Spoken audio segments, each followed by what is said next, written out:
Y bueno, dice que la reunión se está grabando. Le doy a continuar, ¿no?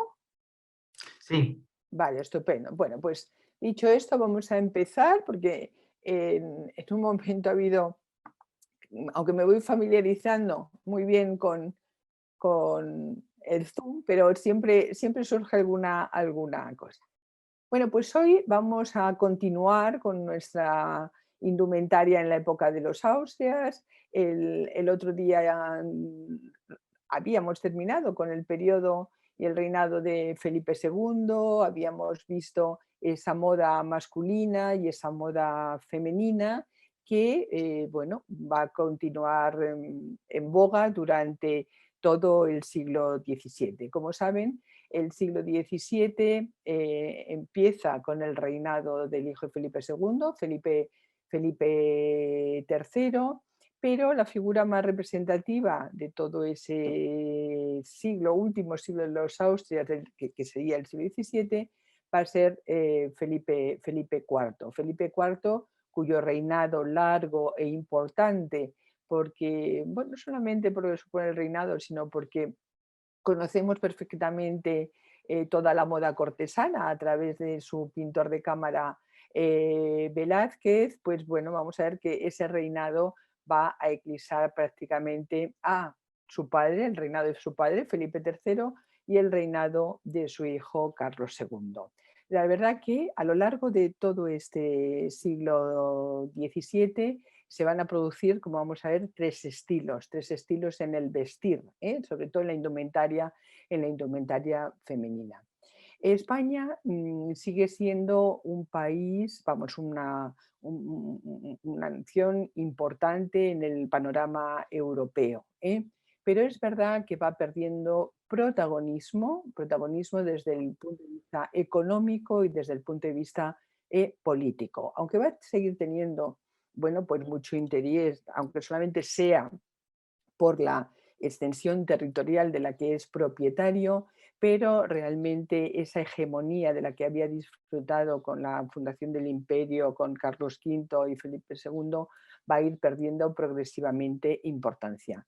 Y con ello, pues la moda, que es así de caprichosa, pues evidentemente siempre va a ir de la mano de los más poderosos. Y aunque podemos decir que en las primeras décadas del siglo XVII, coincidiendo con el reinado de Felipe III, como ahora veremos, y los primeros años de Felipe IV, la moda española sigue dando un poco el tono en Europa, pero vamos a ver que progresivamente va a ir perdiendo importancia, a la par que va a aparecer en el panorama político internacional y, como no, bueno, pues un poco como centro creador de moda, Francia.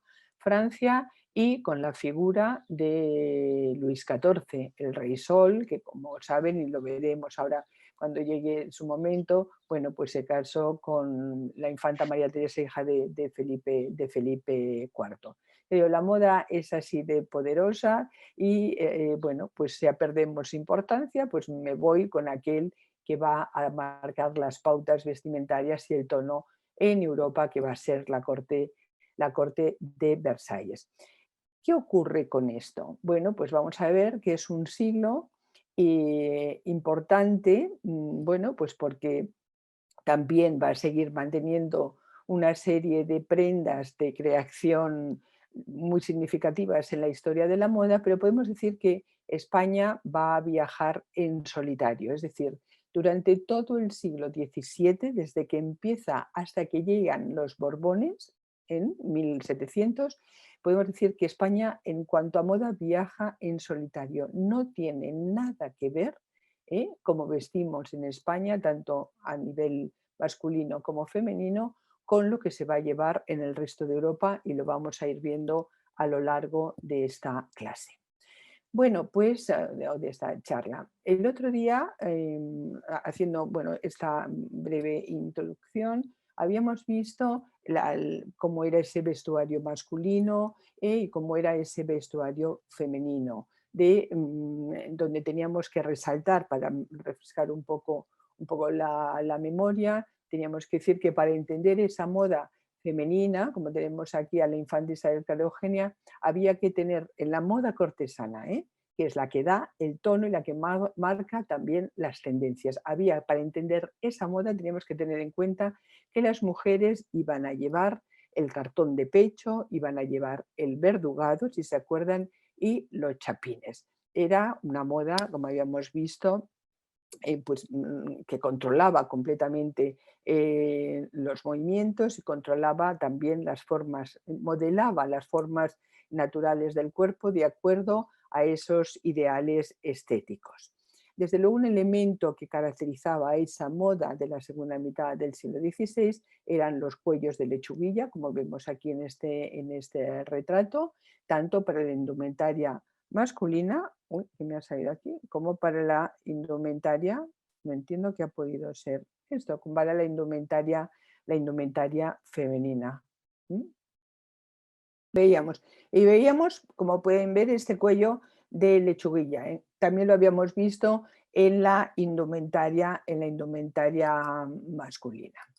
Bueno, la siguiente imagen, que creo que es con la que nos quedamos, no sé qué me han podido hacer aquí en mi bueno, que nos habíamos quedado era en esta imagen, que, bueno, y habíamos hecho una serie de comentarios sobre que era una sátira en torno a la moda. ¿Y qué vemos aquí? Vemos aquí a unas mujeres que están poniendo unos artilugios debajo de las faldas para dar también una silueta muy determinada.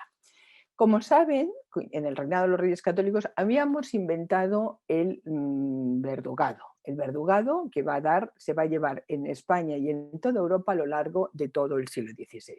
Pero lógicamente las europeas no se conformaron con ese verdugado español, sino que se preocuparon de crear también otros artilugios. Y justo estábamos terminando el siglo XVI cuando vemos que en el norte de Europa se crea este artilugio que vemos aquí, que es lo que se llama un rollo holandés, y al mismo tiempo vemos que en Francia, aunque es muy posterior esta imagen, un poquito posterior, en Francia también se había inventado, como ven, una especie de verdugado completamente horizontal, como ven, y que también con aros para mantenerlo, y que al utilizarlo al poner sobre estos verdugados francés o el holandés, generaban una silueta completamente diferente. Fíjense, comparemos estas imágenes con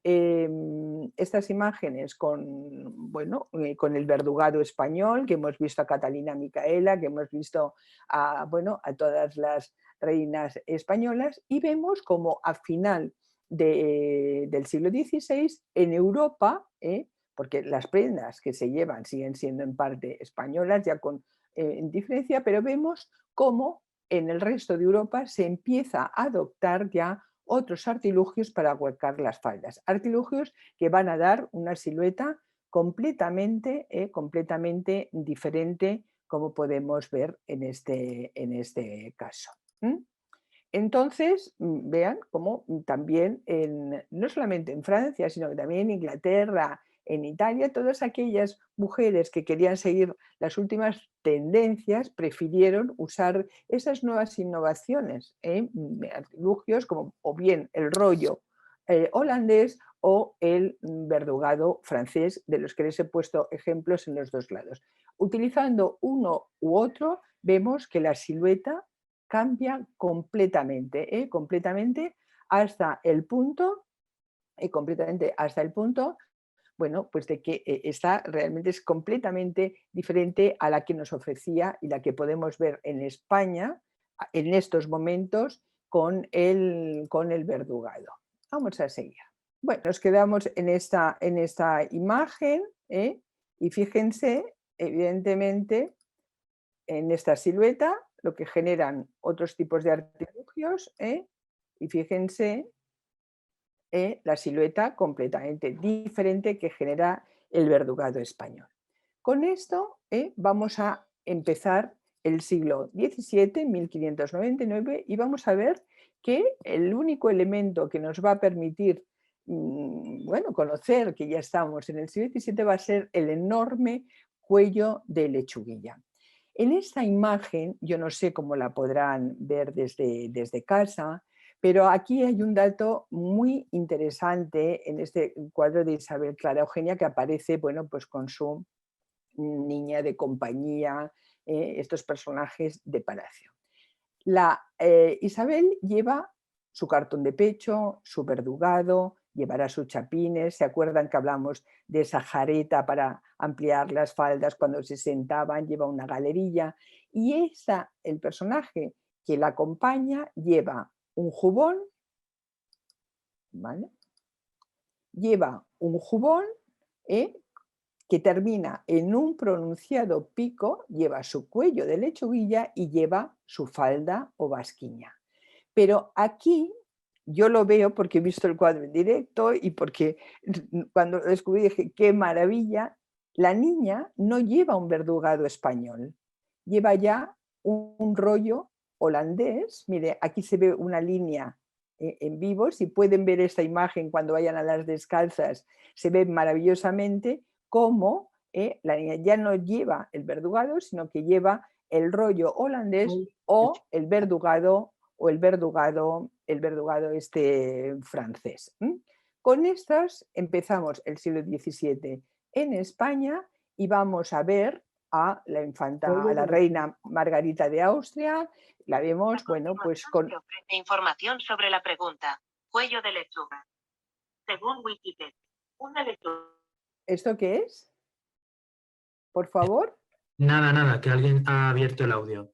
Perdona, continúe. Bueno, y vemos, bueno, pues esa moda que se había puesto prácticamente desde 1540, cuando aparece el cartón de pecho, y vean que año tras año se van manteniendo. Esta moda es la que vamos a seguir viendo en el reinado de Felipe III. Y como les decía antes, con estos últimos Austrias, la moda española viaja en solitario, Europa se va a vestir a la moda de Francia, sobre todo a partir de la segunda mitad del siglo XVII. Vamos a empezar con esa indumentaria masculina. La indumentaria masculina es la que ya conocen. Esas calzas con sus medias, el jubón, el coleto, esa prenda que viene del mundo militar, que es lo más parecido a un chaleco sin mangas, que nos permite ver las mangas del jubón, y desde luego el cuello de lechuguilla. En este caso lleva una coraza y sabemos que, bueno, pertenece al ejército español, como vemos en este lacio, en esta escarapela, como vemos por el color rojo distintivo del ejército español. Ahora veremos también la importancia de estos ejércitos. Fíjense en esta entrada del cortejo de una de las infantas españolas que viene de Praga, van todas con esa moda que nos es completamente familiar, como es completamente familiar, vean el verdugado, vean, bueno, se la han recogido y vean que llevan lo que se llama un antifaz o un rostro, ¿no? Que se llevaba pues para proteger el rostro y la cara de las inclemencias del tiempo, sobre todo cuando hacía buen tiempo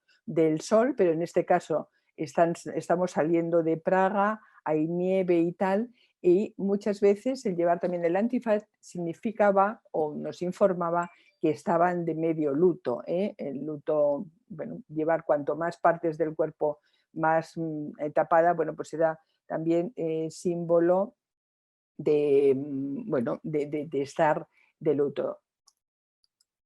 Seguimos con esto. Como pueden ver en esta imagen. Además hay referencias muy bonitas sobre los antifaces, ¿no? Bueno, en toda Europa, y ya digo, tenía una doble función, o bien cuando llevas el luto, cuanto más tapados llevaba el cuerpo, el luto era mucho más riguroso, y en este caso pues está cumpliendo dos funciones. Con esto seguimos viendo que nos vamos adentrando en el siglo XVII y vemos la moda que nos es familiar, los cuellos de lechuguilla, las calzas para ellas. Aquí lleva ella una saya una saya saboyana, como podemos ver, aquella que nos dejaba ver esa falda interior, y bueno, algo que no podía faltar en la moda, en la mujer española y elegante, pues que está en la calle, como vemos está en un exterior, desde luego salir tapada con un manto, esos mantos bueno, tan importantes en los guardarropas femeninos de todo el antiguo régimen. Pero esto que ha estado funcionando casi como 70 años, bueno, pues vamos a ver que coincidiendo con el reinado de Felipe IV, se va a cambiar, se va a producir un cambio sustancial en la indumentaria masculina. Aquí vemos un joven Felipe IV con sus calzas, su jubón, su coleto, como puede ver el cuello de lechuguilla, la típica capa española, sus medias, y aquí está con el enano Luisillo, pero que el enano Luisillo ya no lleva unas calzas, sino que lleva una prenda que se llaman calzones y que va a ser realmente la prenda que va a sustituir a las calzas que habían triunfado a lo largo de todo el siglo XVII. Lleva evidentemente el cuello de lechuguilla, lleva un jubón, lleva, como ven, un coleto, pero eso sí, vemos aquí ya que en este espacio de tiempo están conviviendo dos prendas que de alguna manera también están contando ese cambio y esa transición que se va a producir en la moda masculina. Vemos que el cambio fundamental que se va a producir va a ser, que les pongo aquí, va a ser, por un lado, se van a sustituir las calzas masculinas por los calzones. Fíjese aquí que bien se ve la ropilla que hacíamos referencia el otro día, como una prenda que se pone de moda a finales del siglo XVI y que va a ser determinante en la indumentaria masculina de todo el siglo XVII. Y otro de los cambios que se va a producir es abandonar los cuellos de lechuguilla, como vemos aquí. Perdón, les voy a poner un momento antes. Los cuellos de lechuguilla por el cuello de golilla, que vamos a ver seguidamente. Aquí tenemos, a ver, no sé cómo verán esta imagen, tenemos el cuello de golilla que va a sustituir al cuello de lechuguilla. ¿Y por qué? Creo haber dicho en las clases que ha sido una constante hasta la Revolución Francesa el que los más poderosos lanzaran esas leyes pragmáticas con una doble finalidad. Por un lado, controlar el gasto excesivo que la gente hacía en el vestir, pero otra de las razones fundamentales en una sociedad estamental y sabiendo que el vestido es un elemento diferenciador de clase, a través de estas pragmáticas y de estas leyes, bueno, pues podían tener colocado a cada estamento de acuerdo a el traje y a otros detalles.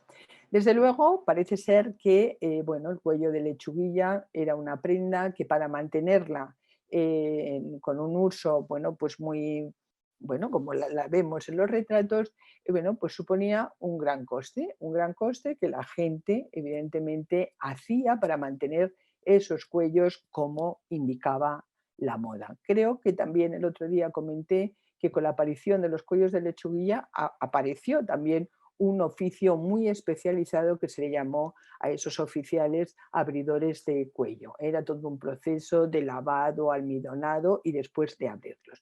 Esto realmente fue costosísimo. Y todas estas leyes que fueron mandando los reyes año tras año no siempre se cumplieron. Pero esta es además una de las leyes más representativas de la moda española, porque muchas veces ante las continuas leyes prohibiendo este determinado tejido, este color, este tal, muchas veces la gente, pues bueno, evidentemente el único freno era no tener dinero para mantener ese tren de vida o de moda, pero la gente, a la medida que podía, se saltaba la pragmática con tal de ir a la moda. Hubo numerosas correspondencias entre la Iglesia, sobre todo los moralistas, que censuraban continuamente la moda, en que decían que si o una de dos, o se predicaba con el ejemplo, o si no, las prohibiciones nunca iban a ser efectivas. Y por primera vez en la historia de la moda en España, una vez que Felipe IV lanza la pragmática prohibiendo los cuellos de lechuguilla, esta ley tuvo efecto porque fue el primero en, bueno, en aceptar, ¿no? en cumplir esa ley. Y dejó de usar el cuello de lechuguilla y bueno, pues empezó a utilizar el cuello de golilla, que es el que vamos a ver aquí. El cuello de golilla, o gola, como muchas veces llaman, pero la gola es una pieza que protege en la armadura, en el mundo militar, que protege la garganta. A eso es lo que se llamó golilla, a este cuello, que fíjense es completamente diferente al cuello de lechuguilla que hemos estado viendo hasta ahora. Pero este cuello de golilla, que pasó a ser como un elemento, bueno, pues significativo de la moda española, bueno, pues porque tampoco había mucha memoria histórica en ese momento, si tenemos que buscar su origen, hay que buscarlo en Francia. En Francia, bueno, pues prácticamente a principios del siglo XVI. Perdón, del siglo XVII. Como ven, es una pieza, parece como un abanico abierto y que reposa, tiene que asentarse sobre un soporte que hay, bueno, que sale del cuello y que evidentemente es la pieza o el cuello que en Francia se llamó rotonde. Rotonde. ¿Inspirado Felipe IV en esta pieza o no? El caso es que se inventó una pieza, una prenda muy similar, que fue lo que se llamó en España el cuello de golilla. Aquí tenemos al ayudante, a Juan de Pareja, ayudante y también después pintor de Velázquez, como saben, era el que le preparaba los colores y bueno, pero que también pintaba. Y es uno de los cuadros más significativos, perdón, es un documento para la moda muy, muy importante. ¿Cómo le vemos a Juan de Pareja? Pues le vemos con el cuello que se llevó en ese periodo de transición entre el cuello lechuguilla y el cuello de golilla, lo cual no quiere decir que uno sustituyó al otro y este se dejó de llevar, sino que es un cuello que, bueno, como verán ahora, se llevó inmediatamente cuando dejamos de utilizar el cuello lechuguilla por el golilla. Es un cuello al que se le dio el nombre de balona, es decir, a todos estos cuellos vueltos decorados también con algún encaje y tal, se da el cuello de balona. Y ahora dirán, bueno, ¿por qué hacemos referencia a este cuadro? Pero antes de seguir hablando de esa sustitución del cuello lechuguilla por el de golilla, les quiero hacer, bueno, vamos, que vean en detalle este retrato de Juan de Pareja. Fíjense que lleva una ropilla, vemos aquí las mangas colgantes, lleva un jubón. ¿Y qué les llama la atención de esta indumentaria? ¿Qué les puede llamar la atención de este retrato? Pues algo que comentábamos a lo largo de estas clases, y era el color de los tejidos, el color como elemento, como hemos visto, como bueno, el tinte, ¿no? Elemento diferenciador también de la indumentaria. Y aquí va vestido con las mismas prendas que vamos a ver a Felipe IV o al conde duque de Olivares, pero, como vamos a ver, con unos tintes baratos, evidentemente, y que, bueno, que se diferenciaba con aquellos tintes lujosos que podíamos ver la misma ropilla en el rey. Y luego nos llama la atención cuando, si alguien puede ver este retrato en detalle y ampliarlo en la imagen, verá que el jubón lo lleva roto. Bueno, pues lleva ya un cuello de balona, que es el nombre que se le dio a todos estos cuellos vueltos que descansaban sobre los hombros, y vamos a ver cómo es esa prenda que va a sustituir a ese cuello de lechuguilla, y que es la golilla. Tenemos la inmensa suerte de que hasta ahora en el mundo se conserva un traje a la española, como se le conoció internacionalmente, y que, bueno, el traje que se conserva es este que ven aquí, que ahora les voy a enseñar el cuello de golilla y después vamos a ver todo ese traje. El cuello, como ven, es una pieza, con una forma muy característica, de cartón, que es a lo que se le llamó cuello de golilla, y sobre esta pieza armada y rígida se ponía lo que es un cuello blanco, que se le daba el nombre de balona a estos cuellos, como hemos visto el de Juan de Pareja. Este cuello, o balona, se colocaba aquí encima y a esta pieza, compuesta de dos mm, prendas, es lo que se le daba el nombre de golilla, como pueden ver aquí.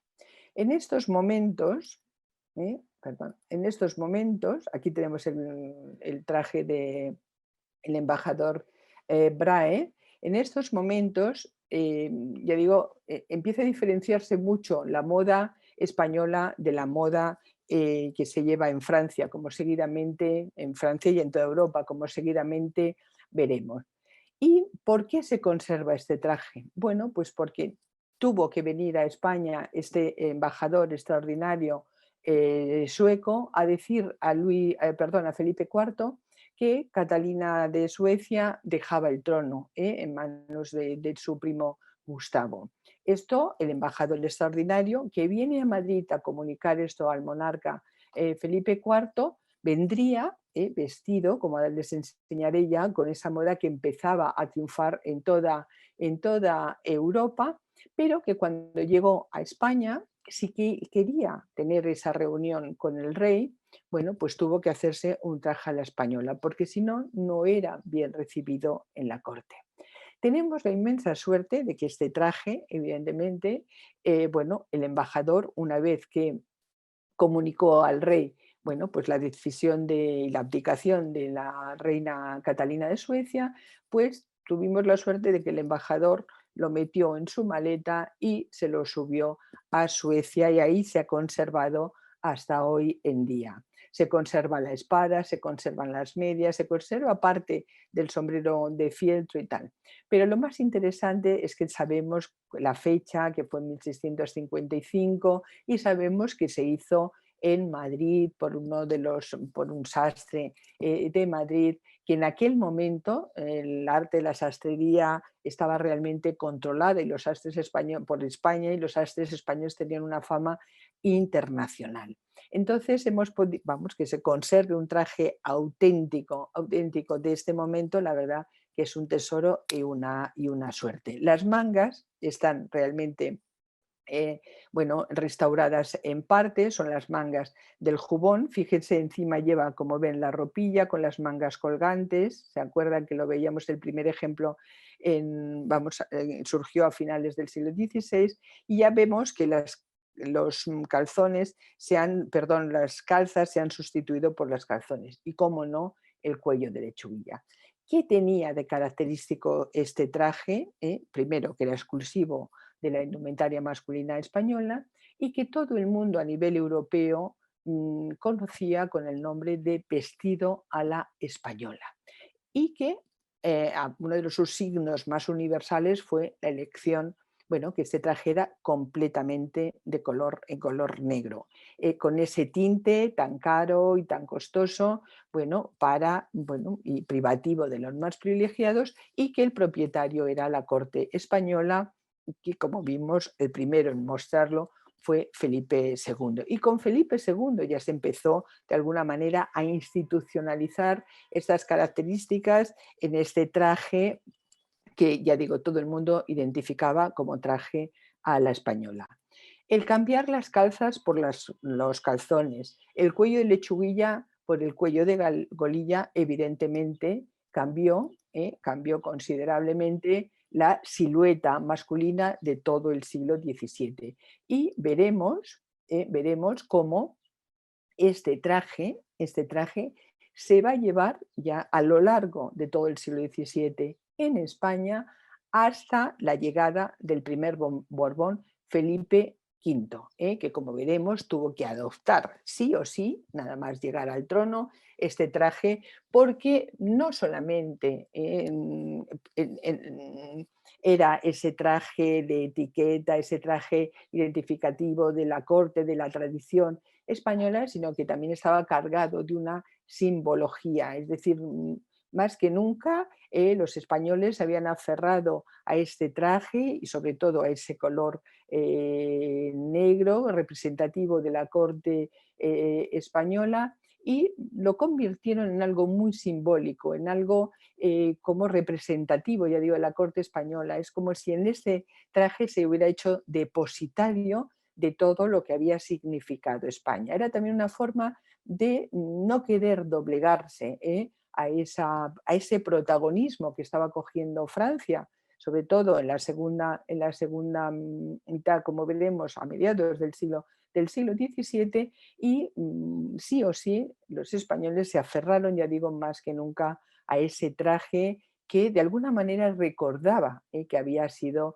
un imperio España y que bueno, pues le costaba pasar a ocupar en ese el siglo XVII un segundo plano. Vamos a ver cómo a partir de ahora este traje lo vamos a ver a lo largo, ya digo, de todo el siglo XVII y vamos a ir viendo que el cambio que se va a producir fundamentalmente va a ser en el cuello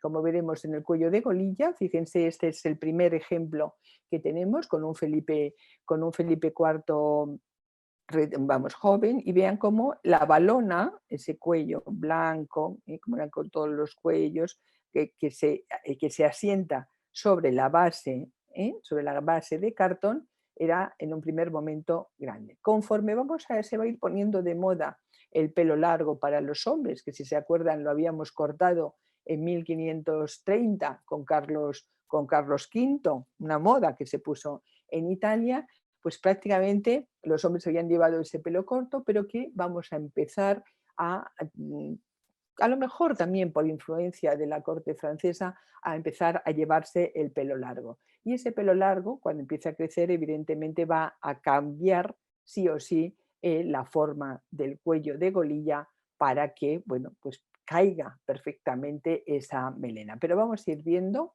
cómo ya este traje va a ser, y todos creo que han seguido un poco la moda, lo van a hacer identificativo con esa corte con la corte de los Austrias. Tenemos aquí al conde duque de Olivares y vean, bueno, pues como bueno, la maestría de Velázquez, ¿no?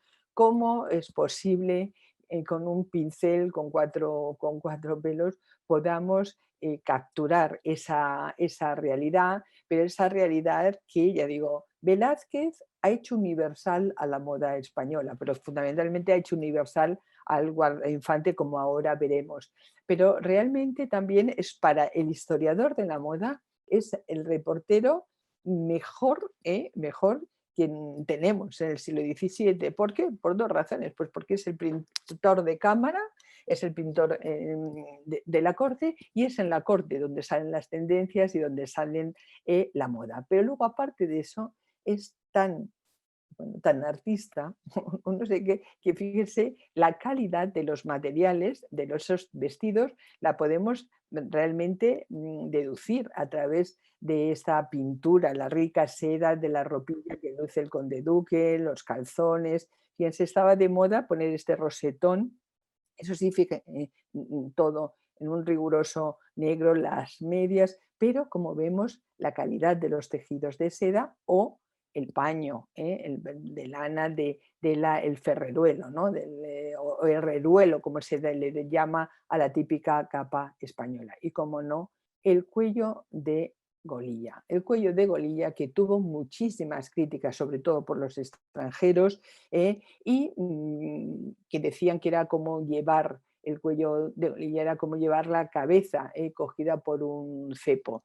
Han ridiculizado muchísimo, sobre todo cuando lees, bueno, pues desde los viajeros que vinieron por España, bueno, y otra serie de escritos sobre la moda española, pues había bueno, pues realmente crítica a esta moda tan embarada y, bueno, pues y que contribuían también a mantener esa idea que había surgido en la corte de Felipe II de, bueno, una postura controlada por los vestidos y una cabeza más bien controlada también esos movimientos, o bien en un principio por ese cuello de lechuguilla y ahora por ese cuello de golilla. Este vestido masculino que hemos visto, negro, ya digo, como el signo más universal de ese traje a la española, se va a mantener, como ya hemos visto, hasta la llegada de Felipe V. Va a haber un cambio que lo veremos cuando lleguemos a su momento y tal. ¿Qué ocurre mientras tanto con la moda femenina? La moda femenina, la pragmática que lanza Felipe IV, prohíbe los cuellos de lechuguilla y los hace mucho más cortos, pero los prohíbe para los hombres. A las mujeres el cuello de lechuguilla y esa pragmática de Felipe IV apenas les afecta. Por lo tanto, podemos ver en torno a 1630 una señora que podía ser perfectamente de finales, bueno, dicen que es Isabel de Borbón, de finales del siglo XVI, vistiendo con esa saya, con mangas de punta, las manguillas y los cuellos, el cuello de lechuguilla que había caracterizado toda esa segunda mitad del siglo XVI. Y fíjense, vemos que evidentemente ese verducado va a empezar a sufrir transformaciones. Transformaciones probablemente por adoptar y muy tarde los artilugios para huecar las faldas que habían puesto a finales del XVI las mujeres holandesas, las mujeres del norte de Europa y Francia. Como ahora es imposible contar, y ojalá pudiera leer todas las crónicas y todo este desarrollo, lo que dio paso al guardainfante, resumiendo, podemos decir que las mujeres españolas empezaron a combinar su verdugado español con estos artilugios holandeses o franceses que podemos ver aquí. Fíjense, si a este verdugado, que lo puedo llevar aquí debajo, le pongo o bien el verdugado francés o el rollo inglés, evidentemente me va a generar esta silueta que va a estar mucho más en consonancia, con lo que va a ser nuestro guardainfante que está a punto de salir. Aquí tenemos el verdugado francés, uno de los cuadros que podemos ver de 1611, de Isabel de Borbón, que la hemos visto ataviada, aunque yo creo que no es Isabel, pero bueno, ataviada con esa moda española, y vean esta silueta que genera. Pero dicen los documentos que imagínense que empezamos a jugar, ya digo, con ese verdugado español y con ese nuevo concepto de rollos o verdugados franceses. Y vamos viendo a través de la retratística cómo va a ir cambiando la silueta femenina. Y va a ir aumentando paulatinamente las caderas femeninas. Aquí vemos también una saya en origen muy parecida, en esencia muy igual a las que hemos iniciado el siglo XVII, fíjense con mangas de punta, pero fíjense el cambio y la transformación también que está sufriendo el cuello de lechuguilla. Fíjense cómo se va a ir difuminando hasta desaparecer, a la par que van a ir aumentando las caderas muy en consonancia, bueno, pues con la silueta que va a generar el cuello de golilla, perdón, del cuello del guardainfante.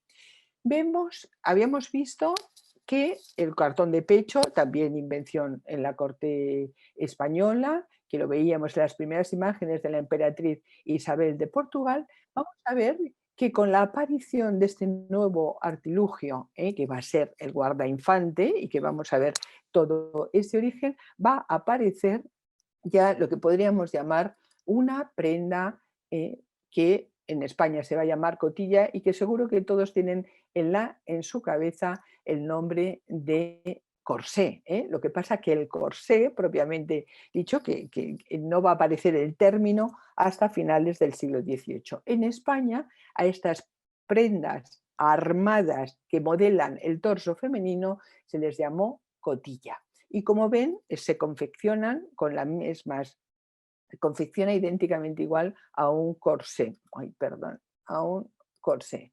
Es decir, entre un tejido exterior y un tejido o forro interior se encapsulan lo que son las ballenas, ¿ven? Mediante costura, dando rigidez a esos cuerpos femeninos. Y tenemos constancia de que en paralelo a ese cambio del verdugado con el guardainfante, el cartón de pecho va a ser evidentemente ya transformado en lo que llamaríamos una cotilla. De esa mezcolanza, en esa fusión que se va a dar, es como si hubiéramos metido, fíjense, en una coctelera el verdugado, el rollo holandés o el verdugado francés, metemos una coctelera y de esto va a salir lo que llamamos el guardainfante y que todos, me imagino todos ustedes tienen en la cabeza.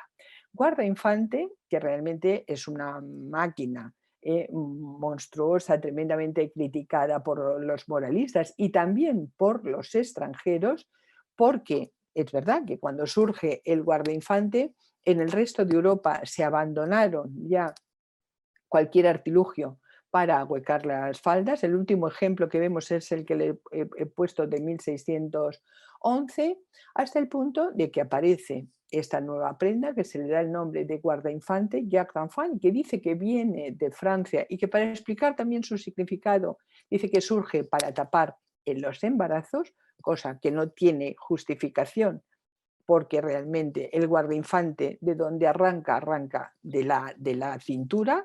Y bueno, pues evidentemente lo primero que pierde, como comentábamos al inicio de estas clases, de una mujer embarazada es la cintura.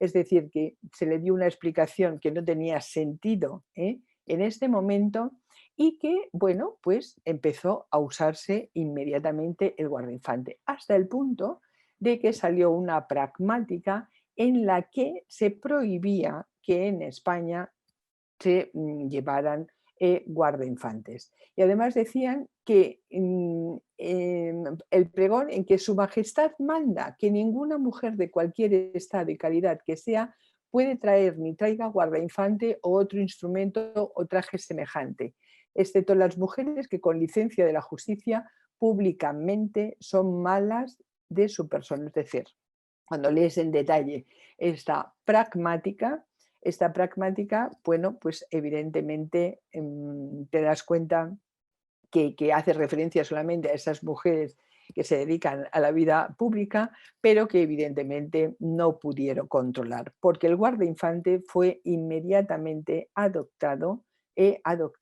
por todas las mujeres españolas. Fíjese, el pregón es del año 39 y aquí tenemos una imagen un poco posterior de una vista de Sevilla. Es un documento maravilloso que nos da desde el barrio de Triana una vista de la ciudad de Sevilla en un momento de esplendor. Imagínense lo que debía de ser Sevilla, bueno, donde llegaban todos los galeones, todos los barcos, como, bueno, y una ciudad cosmopolita, ¿no? Abierta al mar y a todo ese comercio con América. Y vemos en esta imagen cómo todos los personajes, masculinos y femeninos, unos van a la moda con ese traje a la española, otros con ese traje a la española, pero confeccionada con otros tejidos en color, pero las mujeres van todas con el guardainfante, gente de la calle. Es un documento interesantísimo porque lo que les comentaba también, ¿no? Que conocemos las modas a través de esa retratística y de esa iconografía de los más poderosos. Tenemos escasísimas imágenes, bueno, pues como estas de género, donde vemos a la gente en su cotidianidad, en la calle, ¿no? Y vemos cómo estas mujeres en Sevilla van todas con ese guardainfante. Y vean cómo ese guardainfante no extraña que está inspirado más o que armoniza más con esos artilugios que habían puesto en marcha las mujeres del norte, como era el rollo francés y el gorro holandés. Pero lo que sale realmente de esa coctelera, de mezclar el concepto del verdugado con el, con el rollo, con esos artilugios holandeses o franceses, es algo completamente muy diferente. Es decir, están ahuecadas las faldas, pero bueno, aquí ven la silueta que se genera. Y sabemos a través de la documentación escrita que esos, y además a través de las guardainfanteras que trabajan en palacio, sabemos que estas mujeres, bueno, que se hacían con cintas metálicas, cogidas de tramo en tramo con cintas, y después para huecar todas esas caderas se utilizaban crin de caballo, cartón, es decir, infinidad de elementos que era como llevar la casa, vamos, una casa a cuestas. Llevaban sus enaguas, llevaban su guardainfante, llevaban una falda sobre el guardainfante que se llamaba pollera, y después, por último, la falda, como ven, exterior, que se le da el nombre de basquiña. Cambia considerablemente la parte de arriba del vestido, que se le va a dar el nombre de jubón, pero fíjense, los jubones del anterior vestido remataban en un pronunciado pico delante, y los jubones del guardainfante se van a caracterizar por estos importantes faldones. Estas mujeres ya llevan lo que se llama una cotilla debajo, es decir, el antecedente del, bueno, es un corsé, es un corsé, pero que el término en este momento todavía no existe, el término corsé. Llevan sus almillas, llevan su corsé y encima llevan el jubón con esta manera. Y cómo no, ese manto importante con el que ninguna mujer salía sin él a la calle.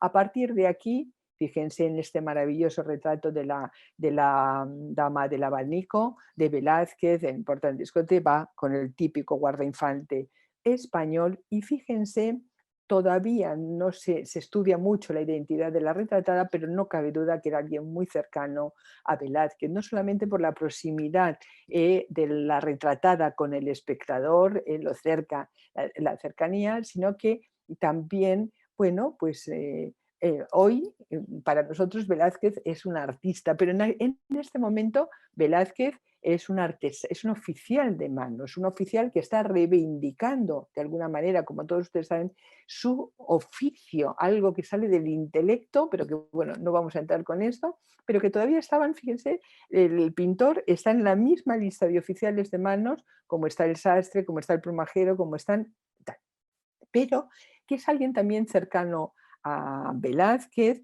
y digo que no es un artista, sino que es alguien que vive de su oficio, y fíjense el guardainfante y también el color del vestido de esta mujer guapísima, como es la dama del abanico. Y eso sí, dispuesta a salir a la calle con su rosario, su abanico, que no puede faltar en los vestuarios femeninos, y desde luego el manto. Pero ya el guardainfante que queda realmente adoptado por todas las mujeres españolas, ya digo, en este momento en Europa ya no se lleva, y vean cómo, bueno, en un principio, cuando sale, y probablemente el rey lanza esta pragmática de prohibirlo un poco, bueno, pues por el papel de la Iglesia y moralistas que dicen que son máquinas que nada más conducen al pecado, pero que manda esta pragmática y que no pudo prohibirla de ninguna de las maneras, hasta el punto de que, bueno, el guardainfante, que es el nombre que se le da al hijo del verdugado, vean, el guardainfante pasó a ser una prenda protocolaria. Y aquí vemos a María Teresa con Felipe IV, toda la corte española, y con el rey Sol, Luis XIV, que lo ven aquí, a Luis XIV, bueno, pues en la isla de los Faisanes, en el río Bidasoa, donde se producía la entrega de la infanta a Luis XIV, con el que se iba a casar.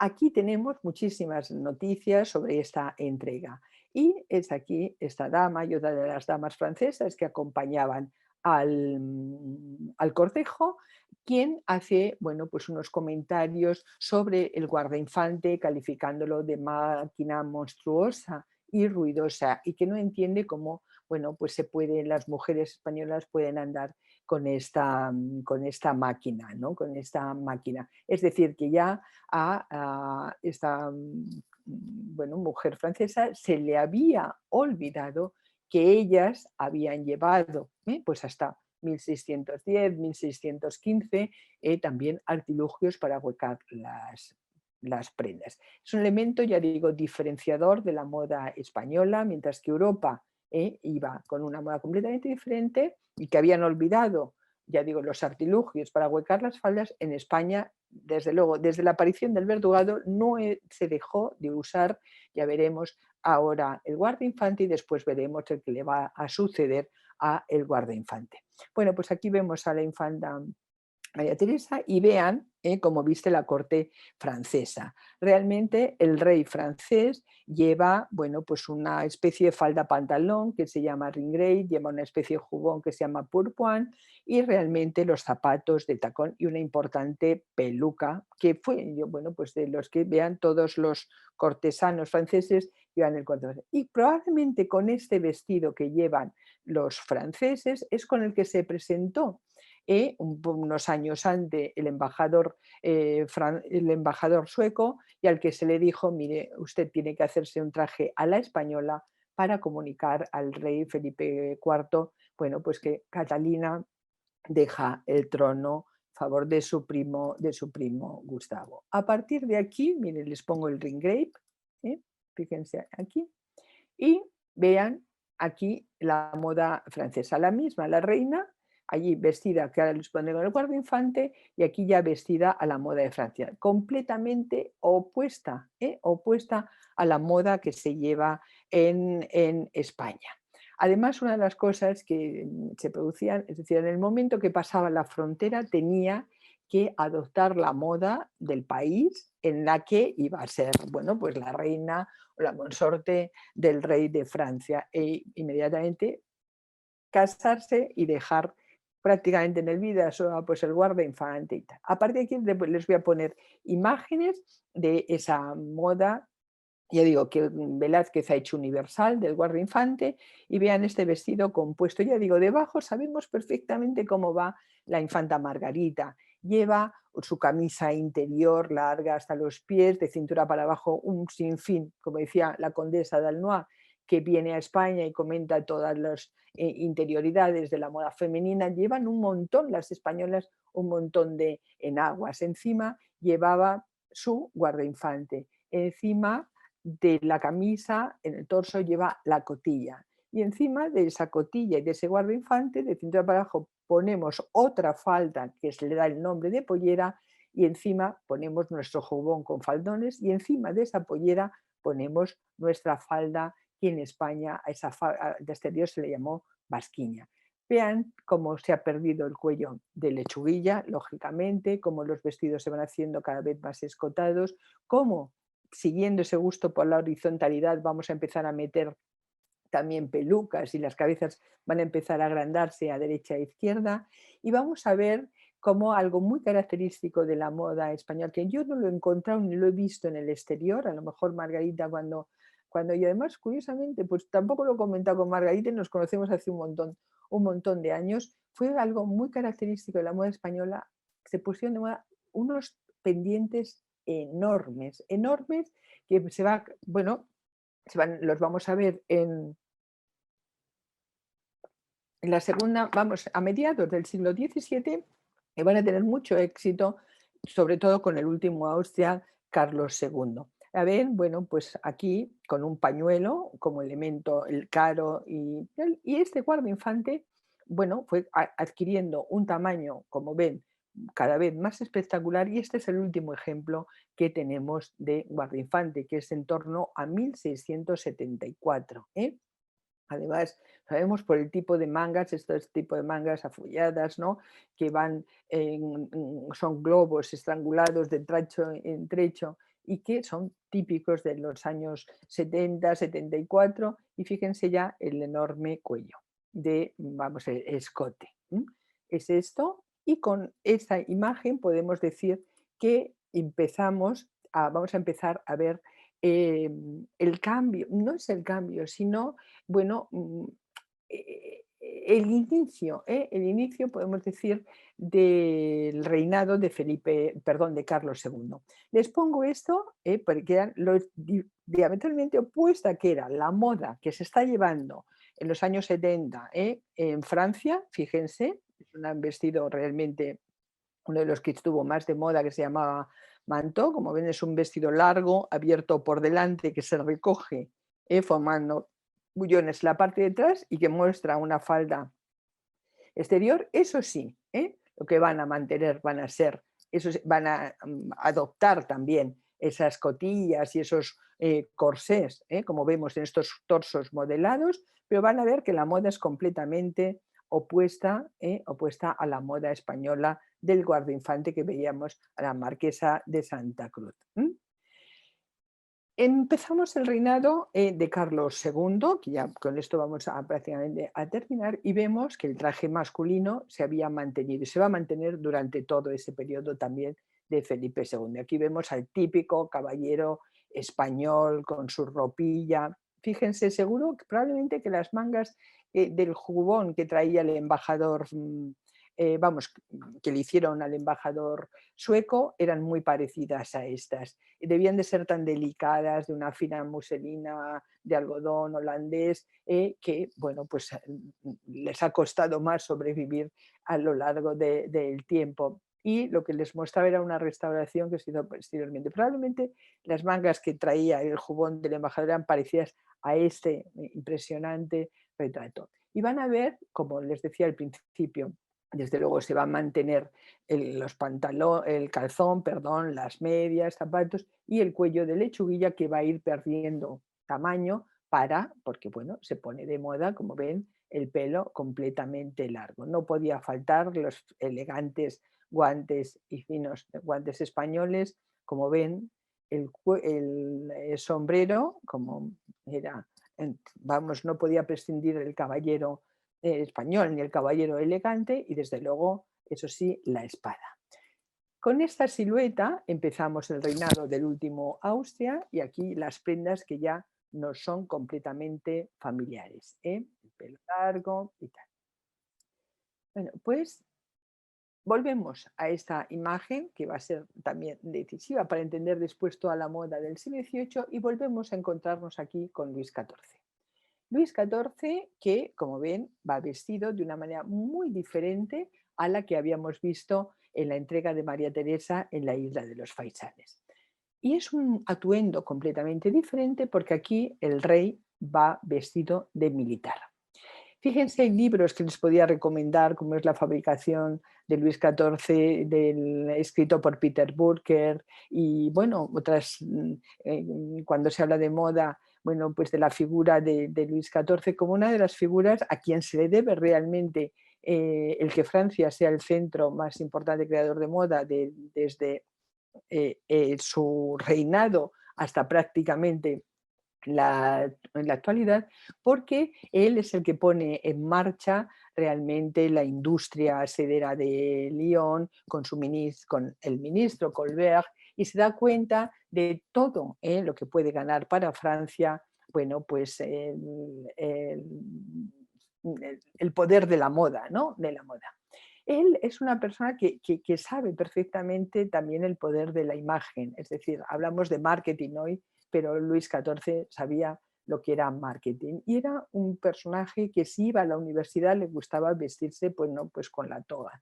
Si iba al mundo del derecho, de los jueces, se vestía también con la ropa típica de ese gremio. Pero en este caso, bueno, sí, es el jefe del ejército, es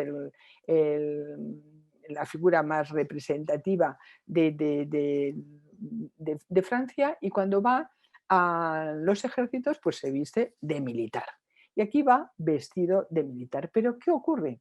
Que, bueno, ya les he dicho la importancia del mundo militar en la indumentaria y la importancia también de, bueno, de la simplicidad y la comodidad de esas prendas militares. Y se da cuenta que era muy presumido Luis XIV, donde bueno, le encanta la moda, le encanta acicalarse y le encanta, bueno, se da cuenta que ese vestido militar es mucho más cómodo y más funcional que ese ringrave y que esas prendas que le hemos visto en la entrega de María Teresa. Y empieza a adoptar para la vida diaria, para esa vida civil, empieza a adoptar la indumentaria militar. Y se puede decir que a partir de aquí, una gran potencia, el rey Son, todas las cortes europeas empiezan a vestirse a la moda de Francia, con ese traje militar con ciertos cambios, pero un traje que va a ser también el origen del traje masculino del siglo XIX y del siglo XX, compuesto de 3 piezas: la chaqueta, el chaleco y los pantalones, que en este caso es la casaca, que sería el equivalente a la chaqueta, perdón, la casaca, la chupa, que sería el equivalente, que no la vemos en este caso, a un chaleco, y el pantalón o el calzón, que sería después el equivalente al calzón. Y desde luego, como complemento fundamental de este traje, la corbata. Fíjense, prenda indispensable si queremos ir bien vestidos con el traje masculino actual. La corbata, que evidentemente la llevaban los soldados mercenarios croatas y que, bueno, pues la adoptaron todos los militares. También es a Luis XIV al que le debemos el primer ejército ya perfectamente uniformado, pero eso nos llevaría a otro. Entonces vemos que aparece este vestido como, ya les digo, uno de los complementos fundamentales es la corbata. Y vean aquí cómo eran esas primeras corbatas que siempre hacían juego con los puños de los vestidos. ¿Y qué ocurre? Tenemos a Luis XIV y tenemos ya al último Austria, Carlos II. Carlos II, que en un primer momento, bueno, pues se casa muy enamorado, además con una sobrina de Luis XIV, que es María Luisa de Orleans. María Luisa de Orleans, que evidentemente llega a España y tuvo que adoptar la moda española, y sabemos que hizo uso del guardainfante porque en sus cuentas de palacio pues lleva la moda del guardainfante. Pero curiosamente, durante ese periodo, porque si saben un poco de historia, el siglo XVII ha sido un siglo de continuos enfrentamientos entre Francia y España. Pero a raíz de este matrimonio empezamos en un momento de relaciones perfectas, y se puede decir que hasta ese momento España iba prohibiendo cualquier comercio con Francia o cualquier apertura con Francia, pero coincidiendo con el matrimonio, pues España se abre un poco a esa moda internacional. Y vamos a ver que durante un corto periodo de tiempo, vamos a ver que en España van a vivir 2 estilos de vestir. Por un lado, en las mujeres no, las mujeres van a seguir manteniendo esa moda española, como seguidamente analizaremos, pero vamos a ver que en los hombres, vamos a ver el vestido a la española, que va a convivir con el vestido a la francesa, de casaca, chupa y calzón, y con el cuello, como veremos, con el cuello de la corbata. Miren, este es un cuadro que, bueno, pues que realmente lo tengo desde hace muchísimo tiempo, está en el archivo, no sé dónde está este cuadro, me encantaría poder tenerlo en color, pero es un documento muy interesante y, bueno, de alguna manera avala esta dualidad que hubo en el vestir en España en ese corto de tiempo que duró el matrimonio, porque se murió muy jovencita la María Luisa de Orleans, y vemos como, bueno, ellas van vestidas, como ahora veremos, a la moda de España, y bueno, aquí vemos al padre vestido a la moda española, a la española, pero y los niños van a la moda de Francia con la casaca chupa, y eso sí, con la consiguiente corbata. Durante este periodo, fíjense, sabemos que, y casado con María Luisa, sabemos que Carlos II tenía agentes en Francia que le ponían al tanto de las innovaciones y de esa moda francesa, pero también sabemos que tuvo un sastre francés al que le mandaba la Astual con sus medidas, y le mandaba el sastre esa última moda, ese traje a la francesa que bueno, que ya digo, que llevaba toda Europa y que en España, bueno, empezamos a compaginar, pero con cuentagotas. Fíjense, aquí está uno de los últimos autos de fe en la Plaza Mayor de Madrid, y toda la sociedad española parece uniformada con ese traje a la española que podemos ver, en negro con el cuello de golilla, salvo 3 personajes que aparecen aquí, probablemente a lo mejor embajadores o, bueno, se les había permitido evidentemente vestirse, algo que había sido impensable unos años antes, vestirse a la moda de Francia. Vean los dos estilos que van a convivir durante un tiempo, ese traje a la francesa y ese traje a la española, hasta el punto de que uno de los retratos más bonitos que tenemos de Claudio Cuello y del rey Carlos II con toda su corte, que está en la sacristía del Escorial, vean, va vestido perfectamente a la moda de Francia. Y bueno, vemos aquí en este cuadro de Lucas Jordán cómo el rey aparece con una corbata a la francesa, probablemente sea la corbata que le regaló María Luisa, bueno, con motivo de su boda. Ya digo, va a durar el que los españoles compartan esos guardarropas, compartan, perdón, ay, por favor, compartan esos guardarropas, el vestido a la española con el vestido francés, ¿no?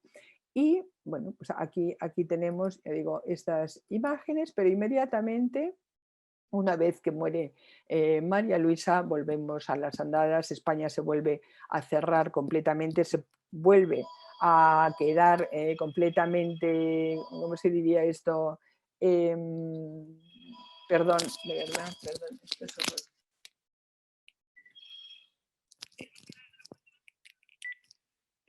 Perdón. Ay. Hoy no es mi día. Bueno, y vemos que otra vez a recuperar el traje a la española con la golilla y el riguroso negro. Lo vemos aquí, el duque de Pastrana, elegantísimo, y bueno, vamos a ver qué ocurre con la moda española y con esto ya terminamos. El guardainfantes se había quedado como prenda muy protocolaria y realmente lo que vamos a sustituir es ese guardainfante por una prenda que se va a llamar otro ahuecador de faldas, que se le va a dar el nombre del tontillo. Tontillo que, como ven, genera una silueta completamente con forma de campana. ¿Y qué pueden observar aquí? Que ese jubón había evidentemente también cambiado su hechura. Es decir, hemos perdido con el tontillo, el uso del tontillo, los faldones del jubón que se llevaban con el guardainfante, y vuelve a aparecer un jubón con un pronunciado pico, como ven, en el delantero. Eso sí, las dos llevan la cotilla. Aquí vemos a María Luisa de Orleans y aquí vemos, perdón, vemos a María Luisa de Orleans y aquí vemos evidentemente a Mariana de Neoburgo.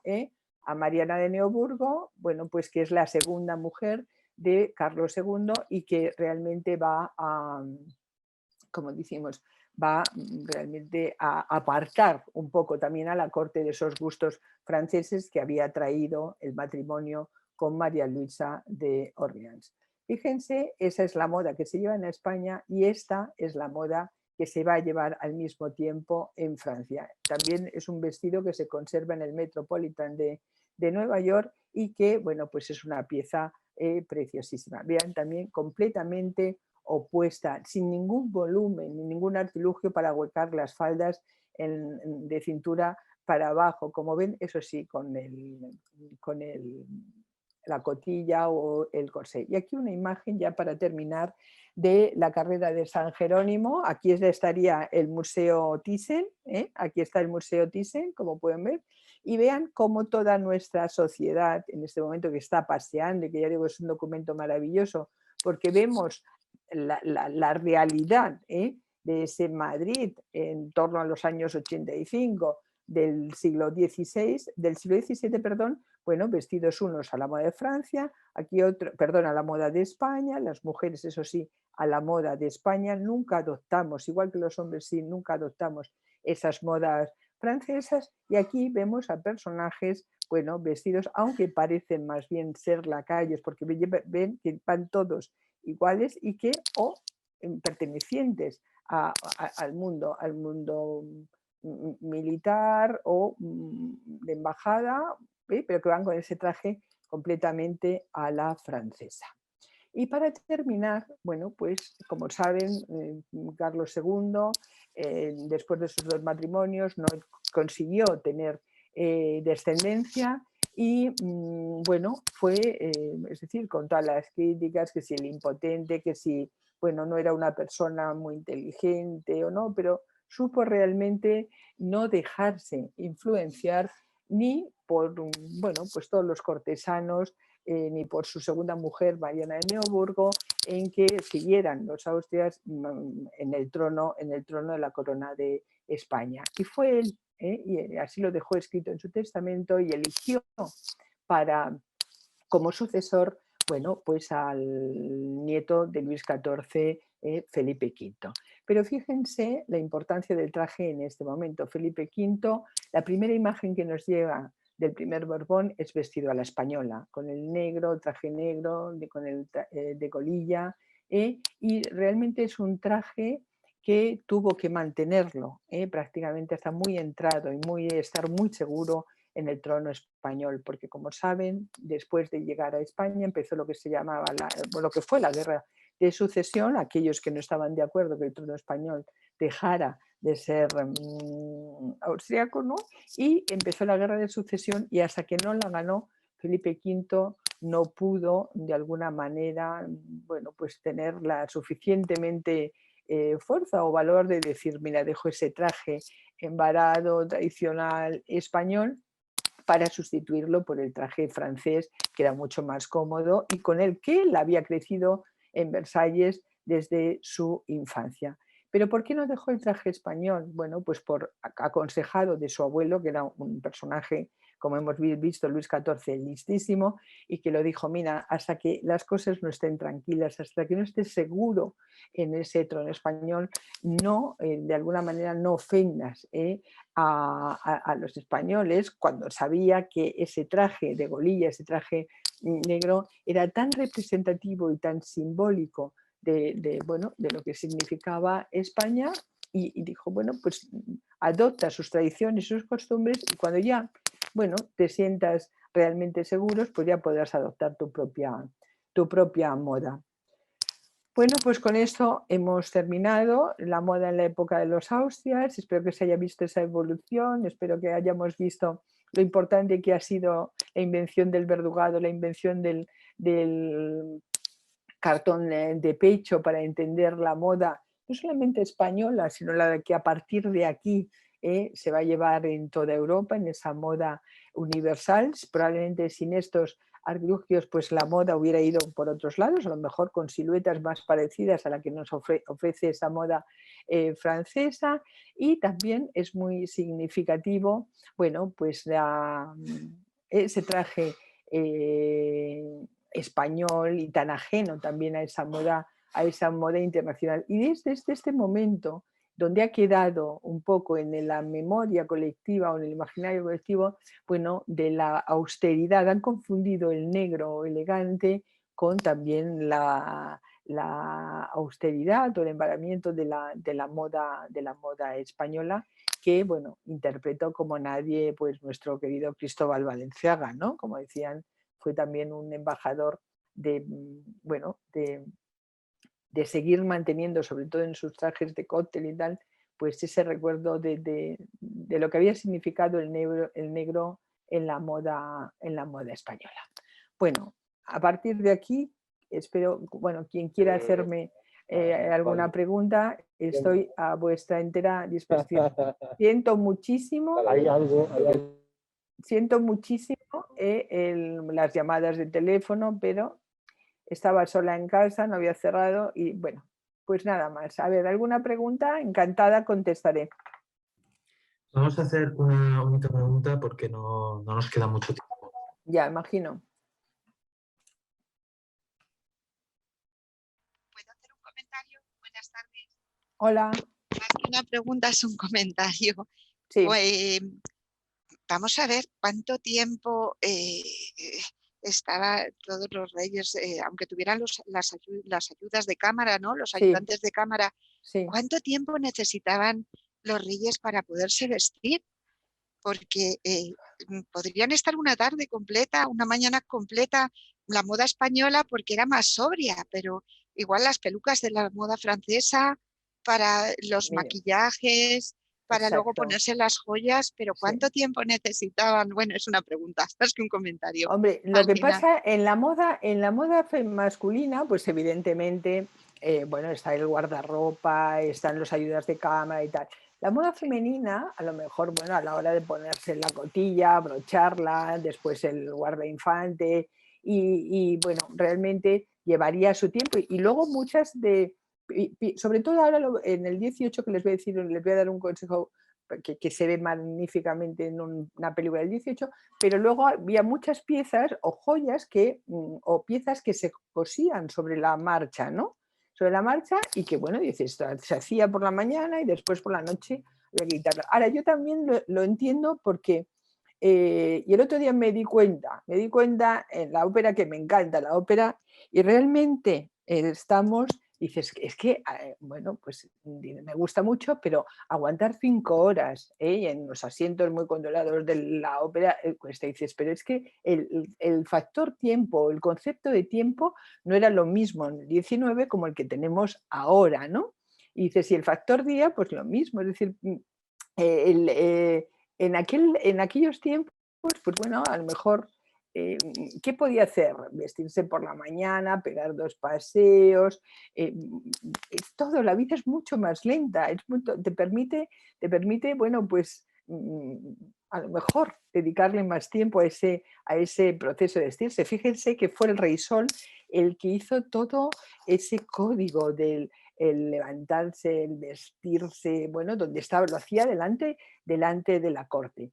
Pero bueno, les voy a recomendar una película que para mí es maravillosa, no solamente por el vestuario que está magníficamente hecho, sino porque que son Las amistades peligrosas, probablemente la habrán visto muchos, es verdad que es pleno rococó, pleno siglo XVIII, Francia, y ahí se ve tanto cómo se vestían ellas y cómo se vestían ellos, en la película, en el inicio de la película, y el proceso de higiene y de limpieza, cómo desde dentro de la propia cama le pasan una toallita, podríamos decir, bueno, para que se asee un poco. Y ahí empieza todo el proceso de levantarse, de vestirse, algo, todo un ritual que había puesto de moda Luis XIV en Versalles.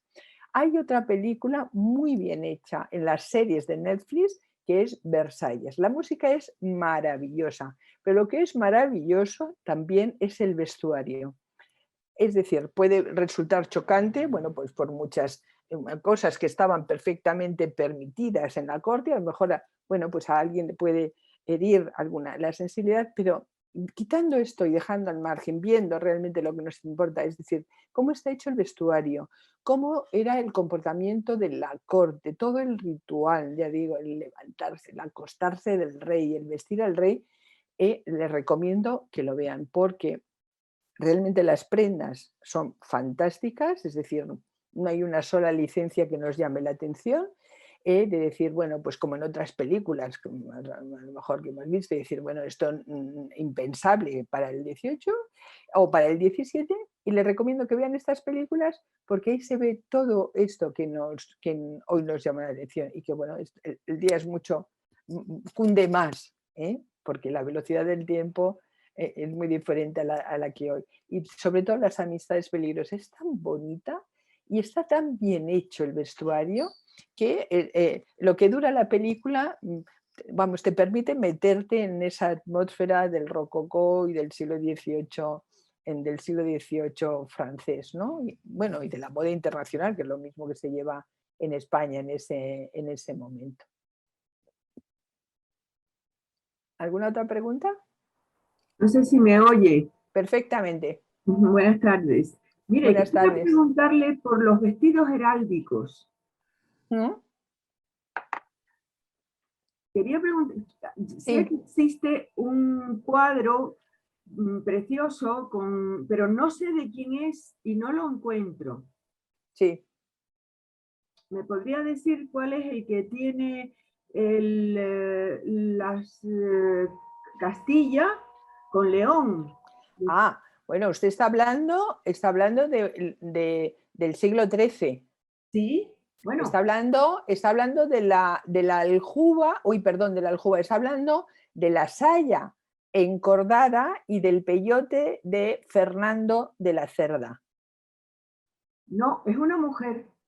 Bueno, es blanco y están bordados en amarillo, en oro. Y es la unión de Castilla y León. Bueno, los trajes heráldicos, es decir, con los escudos nobiliarios, se pusieron de moda en el siglo XIII en toda Europa. Lo que pasa es que en España tenemos la suerte de tenerlos recogidos a través de la pintura o de las cantigas de Alfonso X el Sabio, donde aparecen esos trajes con toda la heráldica, los escudos heráldicos, y tenemos la suerte de tener los trajes auténticos, porque así se encontraron en los enterramientos de las huelgas en Burgos. Sé que tanto en Francia como, en toda Europa se pusieron de moda los tejidos, y de ahí al confeccionar esos tejidos, esos vestidos, con los escudos nobiliarios. Ahora, si me quiere enviar o ponerse en contacto conmigo a través del instituto, pues la imagen le podré, pero ahora mismo me resulta que no me viene a la memoria lo que usted me está comentando. Siento interrumpir, pero hay que ir finalizando. Sí. Qué interesante. Bueno, pues muchísimas gracias por asistir a esta conferencia y esperamos que vuelvan a estar con nosotros en la próxima conferencia. Muchísimas gracias. Gracias a Gracias. vosotros. Sí, muchas gracias a ustedes. Muchas Muchas gracias. gracias. Buenas Maravilloso. noches. Lo mismo.